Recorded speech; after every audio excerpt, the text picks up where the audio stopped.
안녕하세요. 이한희 목사입니다. 지금 이 나라의 윤석열 대통령 탄핵 전국으로 많이 혼란스럽습니다. 박근혜 대통령 탄핵을 우리가 지켜봐야 했던 그런 시절이 얼마 지나지 않았는데 또다시 습관처럼 이런 일이 벌어지고 말았습니다. 정치인들이 이런 짓들을 하는 것이 과연 국가와 국민을 위한 그런 행동이라면 조금이라도 좀 납득이 갈 만하지만 전혀 그렇지 못하다라는 것, 그들의 어떤 권력에 대한 탐욕과 그리고 심지어는 이 나라를 해롭게 하는 불의한 이념 세력에 의해서 이런 일이 벌어지고 있다는 것을 우리 시대의 많은 젊은이들이 지금 깨어나면서 인식하고 있다는 것을 우리가 알아야 합니다. 특별히 기독교인으로서 저는 한 사람의 목회자로서 더 많은 목회자들이 이 불의한 상황에 대해서 올바로 인식하고 깨어나야 할 필요가 있다고 생각을 하고요.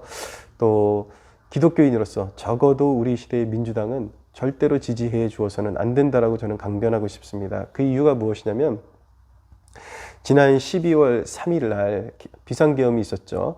많은 시민들이 서울의 봄을 떠올리면서 이것은 대통령이 군인들을 동원해가지고 시민들에게 총뿌리를 겨누는 것이 아니냐, 이 미친 짓 아니냐, 그러니까 탄핵받아 마땅하다라고 그렇게 오해를 했다가 이제 2030 세대를 주축으로 해서 많은 젊은이들이 대통령이 탄핵을 비상계엄을 발동할 수밖에 없었던 그 진짜 원인을 깨닫게 되면서 생각이 많이 변하게 되고 오히려 많은 청년 세대가 애국 진영으로 지금 유입되는 그런 일들이 벌어지고 있는 것입니다. 12.3 계엄은 먼저 지금 계엄은 시민들에게 총뿌리를 겨눈 적이 없죠. 모두가 알고 있는 것처럼 몇 시간 만에 그냥 계엄이 해제되고 말았습니다. 대통령이 무언가 이 비상시국에 국민들에게 알릴 것이 있어서 그 길을 선택했다라는 것이죠. 그것이 무엇입니까? 먼저는 부정선거에 대한 수사가 필요했기 때문인 것입니다. 선관위라는 곳이 그곳에서 분명히 부정한 냄새가 나고 더러운 악취가 지금 나고 있음에도 불구하고 자신들은 헌법기관이라는 그런 명분을 내세워서 어느 기관도 자신들을 수사할 수 없다라고 그렇게 무소불위의 어떤 그런 권력 아닌 권력을 휘두르고 있는 것입니다. 여러분, 선거는 우리 국민들의 그런 어떤 정말 생명과 같은 일들을 결정하는 중요한 일인데 그곳에서 부정한 일들이 벌어지고 있는데 아무 기관에서도 어떤 기관에서도 수사할 수 없다 그러면 그 기관은 누가 견제를 하고 누가 바로잡을 수 있단 말입니까? 이건 말 같지도 않은 일이죠. 근데 이 나라에서 지금 그런 일이 벌어지고 있단 말이에요. 그래서 부정선거를 수사할 수 있는 유일한 길은 대통령이 비상계엄을 통해서 그것에 이제 비상계엄을 통한 그런 접근밖에는 할 수가 없기 때문에 그런 이제 결단을 했던 것이죠. 나아가서 민주당의 2패 독재가 있었습니다. 여러분들 알만한 사람들은 다 알고 지금 국가의 온 기관이 다 마비돼 있잖아요. 민주당이 다 탄핵시켜버리고 그리고 직무정지를 시켜버리는 바람에 온 나라의 그런 어떤 주요 기관들이 지금 제대로 돌아가지를 못하는 상황 가운데 있는 것입니다. 자신들의 쪽수를 믿고 횡포를 부리는 것이죠. 민주당은 이런 대통령의 정당한 통치 수단에다가 내란이라는 프레임을 씌워서 탄핵을 시도하려고 했습니다. 근데 중간에 여론이 좀 밀리는 것 같으니 내란이라는 것을 빼겠다고 했다가 계속 번복해 왔습니다.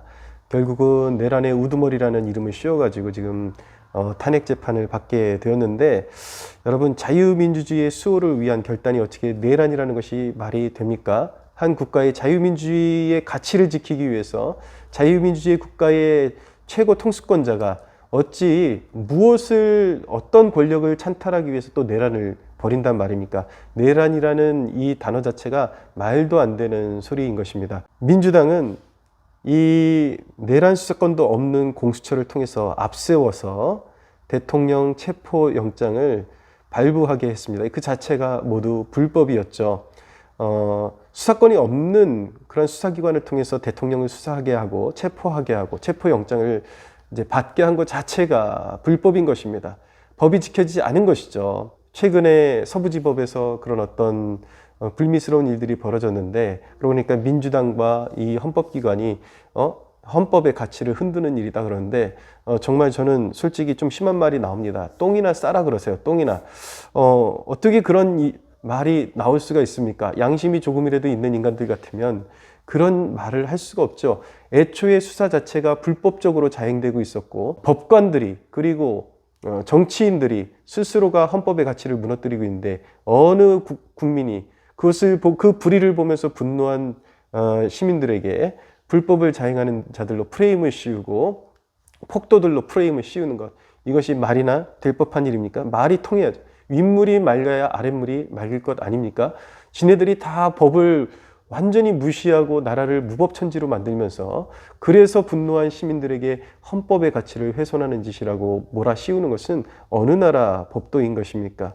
이렇게 민주당은 애초부터 그런 불법을 자행해서 대통령을 체포를 그렇게 진행시켰던 것입니다. 체포 전에 체포를 시도하기 위해서 민주당의 이상식 의원은 경찰과 내통하면서 심지어는 헬기와 장갑차까지 동원해서 대통령을 끌어내겠다고 잡겠다고 공언을 했었습니다. 여러분 생각을 해보십시오. 계엄은 6시간 만에 끝이 났습니다. 그런데 주권 국가의 대통령에게 이렇게 무력을 동원하겠다라는 그 자체가 이 나라에 여전히 그런 살아있는 권력인 그런 대통령에게 이런 무력을 행사하겠다라는 그 자체가 내란 아닙니까? 무엇이 내란입니까? 자유민주, 선거제도를 부정한 선거를 바로잡고 그리고 국가의 어떤 반국가 세력들, 간첩이나 그런 종북 세력들이나 이런 국가를 해롭게 하는 이런 자들을 잡겠다고 하는 것이 대통령의 의지가 내란입니까? 아니면 멀쩡한 대통령에게 공권력을 행사해서 무력이라도 행사해서 잡겠다고 하는 이 짓이 바로 내란입니까? 여러분, 우리는 이 사안에 대한 분명한 그리고 올바른 인식을 가질 필요가 있습니다. 우리는 민주당이 벌이고 있는 그런 행태를 유의해서 봐야 합니다. 마약 수사를 못하게 하고 간첩 수사를 방해하고 거기에 투입되어야 될, 수사를 하기 위해서 투입되어야 될 그런 재원들을 다 삭감시켜버리고 어떻게 하라는 것입니까? 왜 마약 수사를 방해하고 간첩 수사를 왜 못하게 하는 것이죠? 자신들이 간첩이기 때문이 아니겠습니까? 북한이 외화를 벌어들이기 위해서 마약을 많이 판매하고 있는 것으로 알고 있는데 그동안 북한에 너무나도 우호적이었던 그리고 북한에 어떻게 해서든 불법 자금을 유입시켜 주려고 했던 민주당의 몸부림과 괴를 같이 하는 그러한 그림이라고 보지 않을 수가 없는 것이죠. 민주당 의원들 발언 하나하나를 여러분들 보십시오. 그들은 온전히 북괴 편이라는 것을 알 수가 있습니다. 특별히 이번에 내란 선동에 윤석열 대통령이 내란이다 이런 선동의 저변에 박선원이라는 자가 있는 것으로 알려지고 있는데 이 자는 과거에 실제적으로 간첩짓을 했던 자이고 특별히 이 땅의 청년들의 목숨을 앗아갔던 천안함 사건, 북한이 이 천안함을 폭침했던 이 천안함 사건도 북한의 소행일이 아니다라고 부정했던 자이고 또 외국에 동결되어 있던 돈 300억을 풀어서 북한으로 넘겨준 자인 것입니다. 민주당에 왜 이런 자들이 이렇게 포진되어 있냐고요. 여러분, 이런 불법의 자식들이 포진되어 있는 민주당을 우리가 기독교인으로서 하나님을 섬기는 자들로서 어떻게 그들을 밀어줄 수 있겠습니까? 그들이 하는 일을 어떻게 옹호해 줄 수가 있겠습니까? 최근에 민주당 의원의 입을 통해서 참 듣고도 믿기지 않는 그런 일이 있었죠. 일반 시민들의 카톡을 검열하겠다라는 그런 의도였습니다. 자신들이 저지르는 그런 선동에 반대되는 글을 카톡으로 나르는 일이 생길 때 그것을 고소하겠다, 검열하고 고소하겠다라는 것이죠. 여러분, 이 나라가 자유대한민국이 정말 맞는지 의심스럽습니다. 여당이 아닌 야당인 저들이 쪽수로 그렇게 권력을 과시하고 모든 반대 의견을 짓밟는다면 그렇게 민주화 부르짖고 상대를 향해서 그렇게 독재라고 부르짖었던 이들이 그렇게 독재를 서슴지 않는다라면 저들이 이제 대통령까지 해먹고 권력을 온전히 이 나라의 권력을 부여잡게 된다면 이 나라는 정말 어떤 나라가 되겠습니까? 민주당이 주창하는 민주주의라는 것은 우리가 알고 있는 자유민주주의가 아니라 사유민주주의요 공산주의에 가깝다라는 것을 알아야 합니다. 이미 많은 사람들이 알아채기 시작했고 더 많은 사람들이 알아야 할 필요가 있습니다. 저들의 행적을 쭉 주위에서 보면은 미국에 대해서는 끊임없이 적대적이었지만 중국과 북한에 대해서는 너무나도 우호적이고 오죽하면 종북이라는 말이 따라붙기도 하고 중국을 대하는 그들의 태도를 보면 중국의 어떤 협력 국가도 아니고 마치 사신처럼 행동하는 것을 보게 되는 것입니다. 우리가 지금 이 시대를 살아가는 그리스도인이라면 절대로 민주당을 지지해 줄 수는 없습니다. 지금까지 민주당을 지지해 왔던 사람들이라면 이미 강도의 집단이 되어버린 소굴이 되어버린 이 민주당을 절대로 지지해 주어서는 안 됩니다. 이것이 어떤 뭐 여야에 있는 국회의원들의 어떤 비리에 관한 문제라면 저는 이렇게 말하지 않겠습니다. 저도 어떤 뭐 나름대로 합리적인 견지를 유지하기 위해서 때로 선거 때 민주당에 투표해주고 그렇게도 했는데, 지금 민주당의 행태는 도저히 정상적인 그런 행태라고 볼 수가 없는 것이죠. 예, 전과자인 그런 당 대표를 보호하기 위해서 물불을 가리지 않고 이성을 잃어버리고 국가를 마비시켜버리는 이러한 집단을 우리가 신앙인으로서 그러한 집단을 우리는 옹호해 줄 수가 없는 것입니다. 나라의 정체성을 흔들고 백성의 자유를 위협하고 사회 자체를 악으로 채워가는 이자들을 우리는 용납할 수가 없는 것입니다. 국가 정체성을 위협하는 정당은 해체되는 것이 수순이고, 그리고 다시 태어나야 합니다. 기독교인이라면 이 나라 정체성에 합당한 위정자들이 세워지도록 기도해야 합니다. 많은 목회자들이 깨어나야 할 줄로 믿습니다.